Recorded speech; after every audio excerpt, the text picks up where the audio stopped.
Hello friends, welcome to கிச்சாமா சமையல். இன்றைக்கி நம்ம சப்பாத்திக்கு ஒரு சூப்பரான சைட் டிஷ் ஒயிட் குருமா எப்படி செய்கிறதுன்னு பார்க்கலாம். இது ரொம்ப டேஸ்ட்டாக இருக்கும், டிஃப்ரெண்ட்டாகவும் இருக்கும். வாங்க எப்படி செய்கிறதுன்னு பார்க்கலாம். குக்கரில் எண்ணெய் விட்டுக்கிறேன்.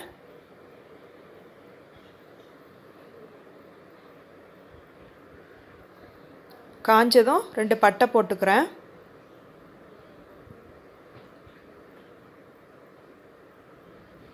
நாலு லவங்கம் ஆட் பண்ணிக்கிறேன்.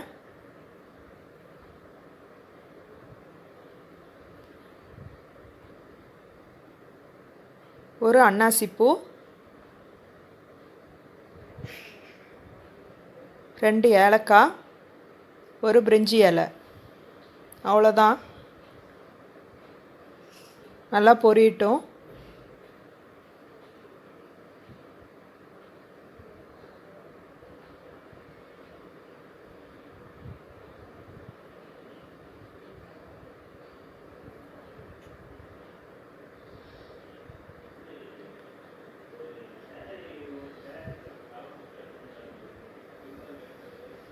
ஒரு பெரிய வெங்காயம் நல்லா நீல வாக்கில் கட் பண்ணி வச்சுருக்கேன்.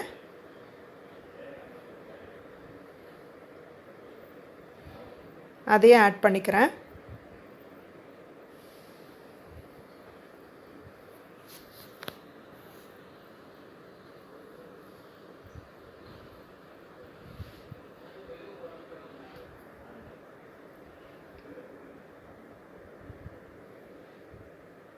நல்லா ப்ரௌனிஷ் ஆகட்டும் வெங்காயம். கொஞ்சமாக கருவேப்பிலை சேர்த்துக்கிறேன்.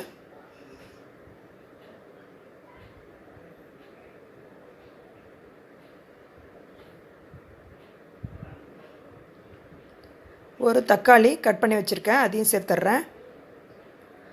தக்காளி அதிகமாக போடக்கூடாது, ஏன்னா இது ஒயிட் குருமாங்கிறதுனால தக்காளி அதிகமாக சேர்த்துனா கலர் மாறிடும். டேஸ்ட்டுக்காக கம்மியாக போட்டுக்கலாம். வெங்காயம் தக்காளி நல்லா வதங்கிருச்சு. இப்போது ஒரு கைப்பிடி அளவு புதினா போட்டுடலாம்.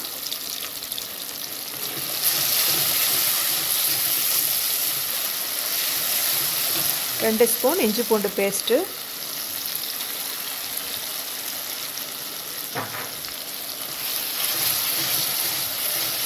நல்லா வதங்கட்டும்.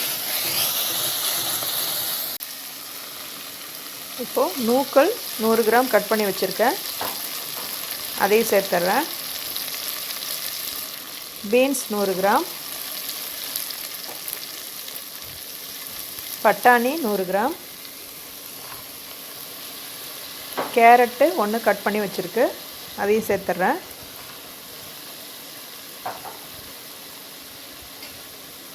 உருளைக்கிழங்கு 2 சின்ன சைஸ் உருளைக்கிழங்கு 2 கட் பண்ணி வச்சுருக்கேன், அதையும் சேர்த்துட்றேன். காலிஃப்ளவர் ஒரு 100 கிராம். இப்போ இதை எல்லாத்தையும் மிக்ஸ் பண்ணி கிளறி விட்டுக்கலாம். எண்ணெயிலேயே கொஞ்ச நேரம் வதங்கட்டும்.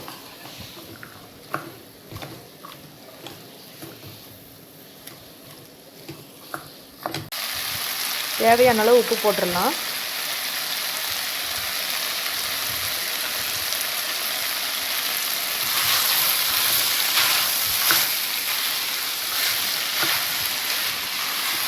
கொஞ்சம் நல்லா வதங்கட்டும்.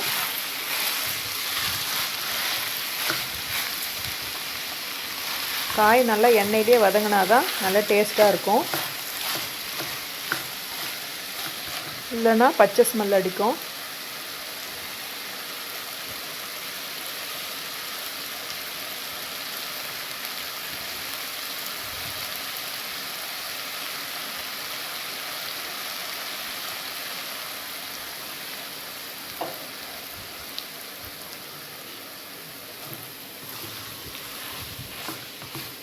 ஒரு 2 நிமிஷம் வதங்கினா போதும். நல்லா வதங்கிருச்சு. இப்போது நம்ம தேவையான அளவு தண்ணி ஊற்றிக்கலாம்.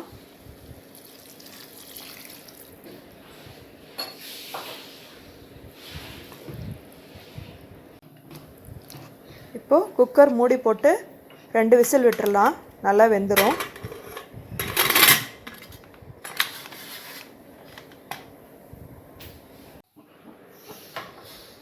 குக்கர் ஓப்பன் பண்ணி காய் வெந்துருச்சான்னு பார்த்துடலாம்.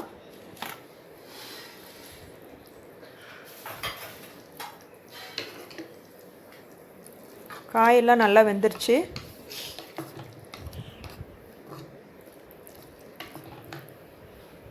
இப்போது தேங்காய் ஒரு அரை மூடி, 3 பச்சை மிளகாய் போட்டு, 3 முந்திரி, 1 ஸ்பூன் சோம்பு இதெல்லாம் போட்டு அரைச்சி வச்சுருக்கேன். அதையும் ஆட் பண்ணிக்கிறேன்.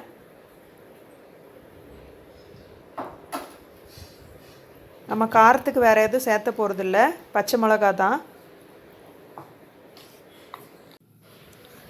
5 நிமிஷம் மூடி வச்சா போதும், குழம்பு ரெடி ஆகிடும். நல்லா கொதிச்சிருச்சு. சப்பாத்திக்கு குருமா ரெடி ஆயிடுச்சு.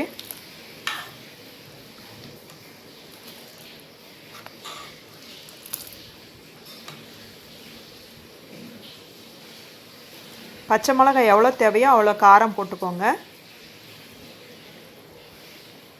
மல்லித்தலை தூவி இறக்கிடலாம்.